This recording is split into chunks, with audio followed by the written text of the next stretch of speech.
ಅಮ್ಮ, ಖೀರ್ ಮಾಡೋದು ಹೇಳ್ಕೊಡ್ತೀಯಾ? ಬಾ ಅಮ್ಮ, ಹೇಳ್ಕೊಡ್ತೀನಿ. ಪಾತ್ರೆಯಲ್ಲಿ ಹಾಲು ಹಾಕ್ಕೊಂಡು ಚೆನ್ನಾಗಿ ಕಾಯಿಸ್ಕೊಂಡು ಸ್ವಲ್ಪ ಬಾದಾಮ್ ಹಾಕಿ ಏಲಕ್ಕಿ ಹಾಕಿ ಪೌಡ್ರ್ ಮಾಡ್ಕೋಬೇಕು. ಆಮೇಲೆ ಖೋವಾ ಹಾಕಿ ಸ್ಮೆಲ್ ಹೋಗೋ ತನಕ ಹಾಲನ್ನ ಬಾಯ್ಲ್ ಮಾಡ್ಕೋಬೇಕು.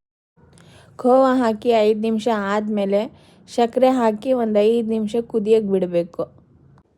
ಸಕ್ಕರೆ ಹಾಕಾದ ನಂತರ ಏಲಕ್ಕಿ ಬಾದಾಮ್ ಪೌಡ್ರ್ ಮಾಡ್ಕೊಂಡಿರೋದನ್ನು ಮಿಕ್ಸ್ ಮಾಡಿಕೊಂಡು 5 ನಿಮಿಷ ಬಿಡಿ.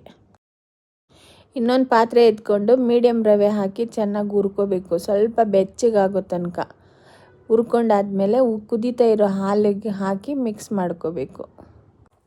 ತುಪ್ಪ ತಗೊಂಡು ತುಪ್ಪ ಮೆಲ್ಟ್ ಆದಮೇಲೆ ಸ್ವಲ್ಪ ಗೋಡಂಬಿ ದ್ರಾಕ್ಷಿ ಹಾಕಿ ಫ್ರೈ ಮಾಡಿಕೊಂಡು ಖೀರಿಗೆ ಮಿಕ್ಸ್ ಮಾಡ್ಕೋಬೇಕು.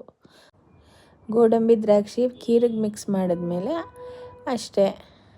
ಅಮ್ಮ, ಇಷ್ಟು ಈಸಿಯಾಗಿ ಖೀರ್ ಆಗೋಯ್ತಲ್ಲಮ್ಮ.